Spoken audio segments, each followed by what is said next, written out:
미래를 보는 창 JTB. 안녕하세요. JTB 제이입니다. 오늘은 지금 시장을 약간 짓누르고 있는 듯한 그 요소, 바로 유가 문제입니다. 이 유가를 한번 체크해 보도록 하겠습니다. 일단 지금 유가에 대한 그 문제, 결과적으로는 이제 공급과 수요 모두 다 문제입니다. 공급과 수요 이 두 개 다 문제가 있는 상황인데, 기존에는 이제 1000만 배럴 정도 이제 감산 합의가 이루어졌는데 이걸로는 지금 부족한 상태입니다. 그래서 최소한 2000만 배럴 감산, 그러니까 추가 감산이 이제 필요하다는 거죠.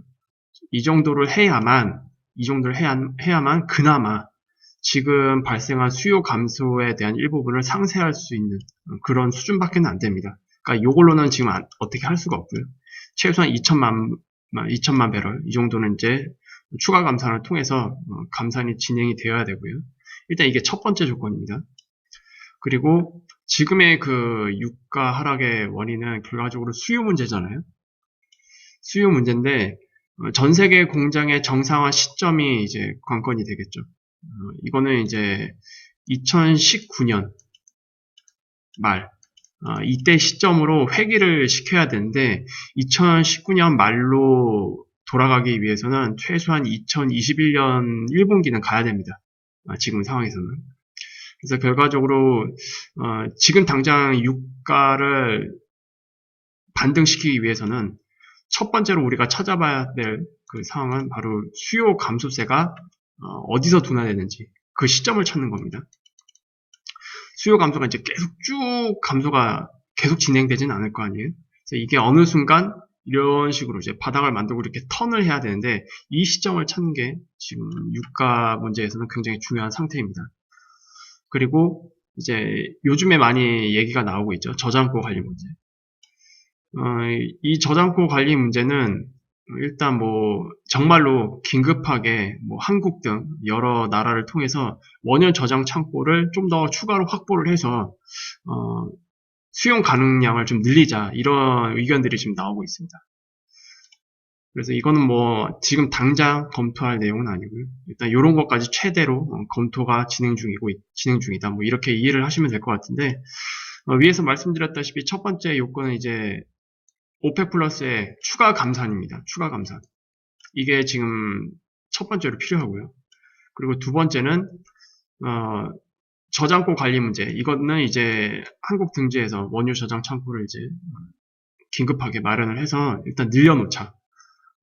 지금 거의 전략 비축유 상한선까지 여름이면 이제 도달할 수 있다라는 이제 의견이 많이 나오고 있는데 이게 넘쳐버리면은 유가는 사실상 그냥 버려지는 거죠. 버려진다라는 뜻은 유가가 영원이라는 뜻입니다. 최악의 상황은 이렇게까지도 갈 수 있습니다. 그래서 반드시 저장 창고를 넘어서는 그런 상황은 무슨 수를 써서라도 다 막아야 됩니다. 지금 상황에서는. 그리고 세 번째, 감산 합의를 하더라도 그게 성실히 이행하느냐 마느냐 이것도 체크 포인트가 되겠죠. 그래서 지금은 이 세 개 모두가 다 필요한데 그 중에서도 1번과 3번 이게 지금 가장 중요하고 그리고 빨리 수요 감소세의 둔화를 만들어내야 됩니다. 요거는 이제 요것과 연관이 있겠죠. 일단 지금 저장 창고 상황을 보면은 이거는 이제 원유 감산을 제대로 이행하지 않았을 때 그 상황에서 이제 흐름인데 이게 지금 이 보라색으로 보이는 이 여기가 이제 전략 비축률 상한선입니다. 여기까지 넘어버리게 되면 오일 값은 영원으로 떨어집니다. 그냥 버리게 되는 거죠. 저장할 데가 없으니까 버리게 되는 건데 일단 여름 수준에서 최고치를 찍을 것 같다라고 이제 예상을 하고 있습니다. 지금 상황에서. 그리고 이것을 막기 위해서 이제 오펙 플러스 감산 합의가 진행이 되고 있는 거고 그래서 오펙 플러스 감산 합의로 인해서 이런 식으로 떨어뜨리려고 합니다. 이런 식으로. 그리고 추가 감산이 반드시 필요해요. 이 구간까지 내려오려면. 이렇게 했을 때 이게 지금 2020년 이제 거의 말까지 이제 진행이 되는 흐름이거든요. 이렇게 해야만 2020년 겨울에 겨우 커머셜 수준까지 이제 내려오는 겁니다.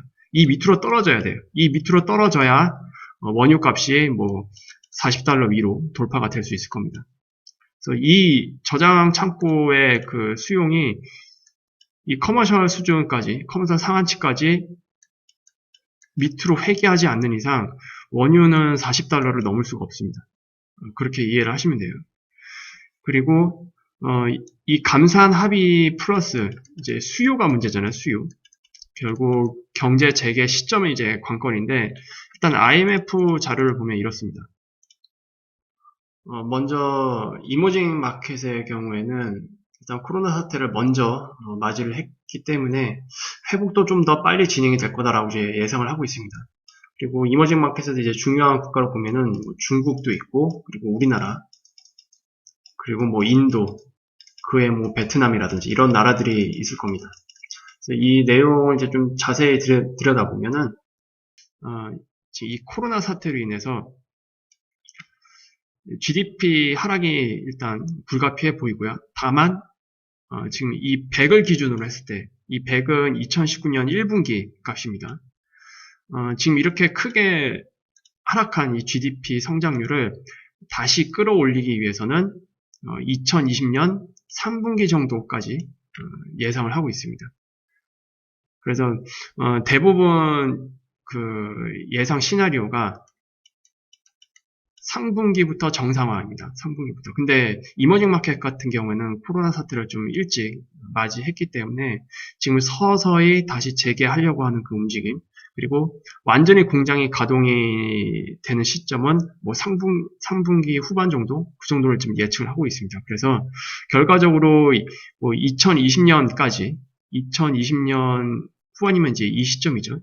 이 시점에 가게 되면 2019년 4분기 그때 시점으로 다시 돌아갈 수 있을 거다. 그리고 2021년 상반기부터는 이제 그 코로나 사태로 잊어버렸던 그 경제 성장을 다 회복을 하고 거기에 플러스 성장이 가능할 거다라고 이제 예측을 하고 있습니다.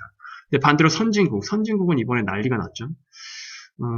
여기 지금 주요 선진국들의 2020년 경제 성장률을 보면 미국 같은 경우에는 마이너스 5.9%, 일본은 마이너스 5.2%인데 지금 일본 상황 봐서는 이거보다 더 심각해질 가능성도 있습니다. 그리고 영국도 마찬가지죠. 그리고 독일 마이너스 7%, 프랑스 마이너스 7.2, 이탈리아 마이너스 9.1, 그리고 스페인 마이너스 8. 그래서 지금 선진국가 같은 경우에는 그 회복 시기가 굉장히 멀리 있습니다. 이게 또 보시면 알겠지만 2021년 후반에 가서야 겨우 회복이 된다라고 지금 예측을 하고 있습니다. 특히 이것을 좀 시장에 접목을 해볼게요. 그렇다면 결국 시장 회복, 뭐 주식시장이건 뭐건 금융시장의 전반적인 회복세는 당연히 이머징 마켓이 더 좋을 수 있다. 그리고 반드시 이렇게 된다라고는 이제 확신할 수는 없지만 전반적인 이 시나리오를 봤을 때는 선진국보다 아웃퍼폼하는 모습을 이머징 마켓에서 보여줄 수 있다. 이런 것도 이제 좀 캐치를 해볼 수가 있겠죠.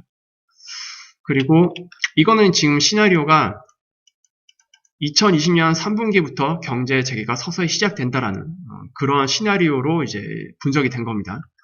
그러면 그거 말고 이제 다른 시나리오가 있겠죠. 일단 최악이 노란색입니다. 노란색. 최악이 노란색이고요. 그 다음에 이제 빨간색이 중간 단계, 그리고 그 파란색이 방금 말씀드렸던 시나리오입니다.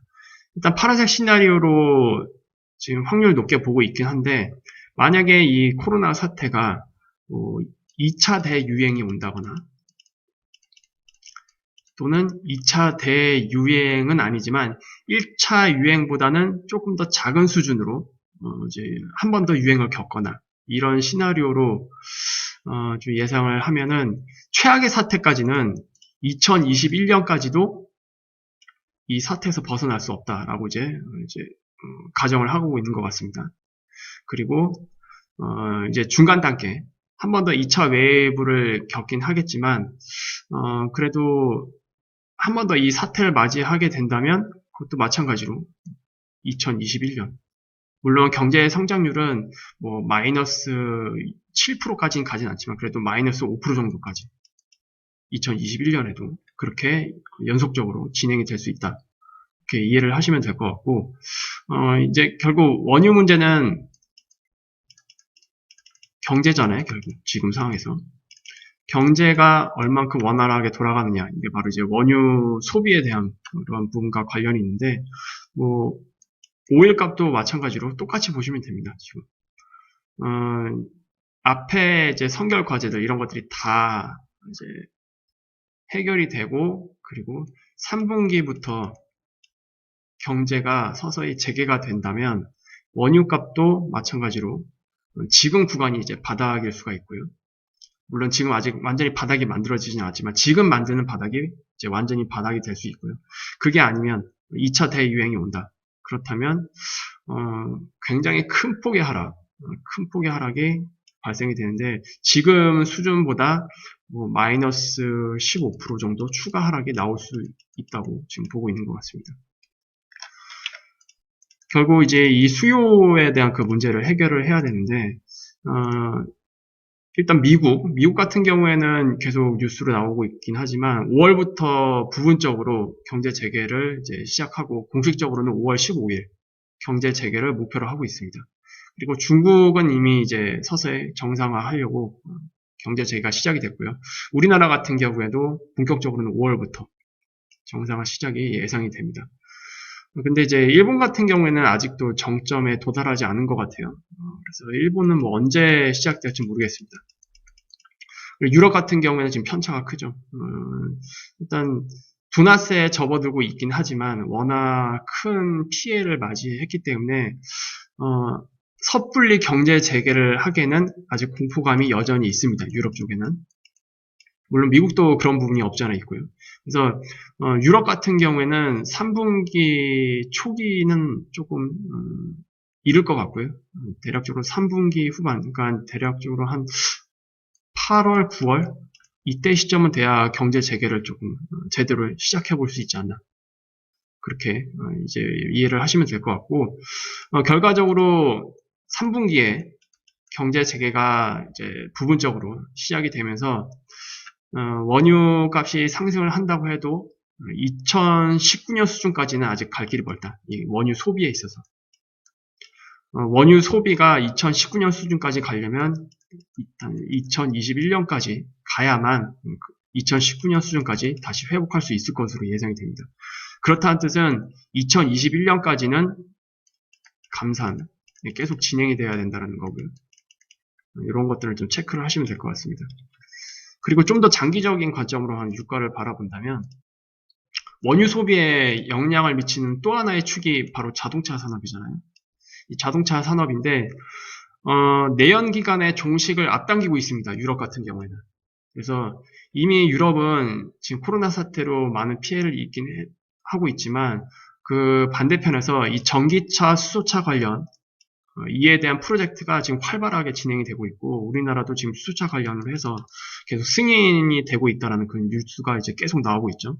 그리고 요거는 플러스 자율주행 이슈까지 같이 묶여 있다는 거. 결과적으로 이런 차들이 이제 계속 출시가 되고 그리고 2025년부터 완전 이제 이쪽으로 넘어갈 겁니다. 전기차 대량 생산이 우리나라에서도 이제 시작이 되죠. 그래서 결과적으로 크게 봤을 때는 원유 소비는 장기적으로 계속 우하향할 수밖에 없다. 근데 이번 코로나 사태 때문에 매를 굉장히 빨리 일찍 맞았다. 이렇게 보시면 될 것 같습니다. 그리고 지금 마지막으로 한번 차트를 잠깐 볼까요? 이거는 크루드 오일입니다. 5월물인데 지금 급락이 나오고 있죠. 제가 방금 말씀드렸던 그 저장고 문제와 그리고 소비 감소 이게 지금 해결이 되지 않는다는 거. 이 이중고 때문에 지금 원유가 지금 계속 급락이 나오고 있습니다. 근데 일단 기술적으로만 본다면 지금 만들어지고 있는 이 하락이 마지막 파동, 그러니까 여기서 내려오는 이 5개의 이 파동 있잖아요. 이 파동이 이제 끝나는 시점을 이제 만들 것으로 전 예상을 하고 있습니다. 그래서 유가에 대해서 이제 지나치게 많이 떨어졌다라는 생각으로 접근을 하시면 안 됩니다. 지금은.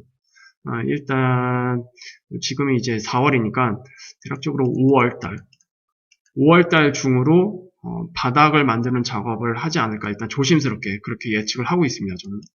그리고 이거는 이제 기술적인 사항, 그리고 앞서 말씀드렸던 여러 가지 선결 조건들, 그리고 IMF에서 바라보고 있는 그런 메인 시나리오들, 이런 것들을 이제 감안했을 때 5월 중에 유가가 그래도 좀 바닥을 만들고 좀 하방 경직을 보여주지 않을까, 그렇게 예측을 하고 있습니다. 일단 경제 재개가 시작이 되어야 확실히 알 수 있겠죠. 경제 재개를 이제 한 번에 왕창 할 수는 없고요. 일단 중요한 산업 위주로 경제 재개를 이제 시작을 하고 그 다음부터 점차 이제 넓혀 나가야 되는데, 그래서 지금 3분기가 굉장히 중요해졌습니다. 3분기. 3분기부터 경제 재개를 이제 시작을 하면서 이것이 성공적으로 안착이 된다. 그렇다면 뭐 유가도 그렇고 뭐 시장도 그렇고 굉장히 탄력을 받을 것으로 예상합니다. 일단 당분간은 뭐 시장도 그렇고 지금 이제 많은 여러 가지 심리가 지금 시장에 지금 영향을 미치고 있긴 한데 굉장히 어려운 구간이죠. 지금 시장이 더 상승하느냐 뭐 많으냐 이런 이야기도 굉장히 많고, 지금은 근데 뭐 예측이 무의미한 그런 영역에 있습니다. 예측이 무의미한 영역에 있고 그냥 시장이 보여주는 대로 그대로 따라가야 되는 그런 상황에 있더라는 점. 그리고 유가 문제도 마찬가지로 지금은 불확실성이 아직 해소가 되지 않았기 때문에 일단 5월을 한번 지켜보자. 5월을. 그리고 여기에 더불어서 수요에 가장 큰 영향을 미치는 경제 재개, 이 이슈. 이게 성공적으로 진행이 되는지 안 되는지 이런 것들도 같이 이제 참고를 해 보면서 바라보시면 될 것 같습니다. 오늘 영상은 이 정도로 마무리 짓도록 하겠습니다. 유익한 영상이 되셨다면 구독, 알람, 좋아요 부탁드립니다. 그러면 수요일 날 다시 찾아뵙도록 하겠습니다. 감사합니다.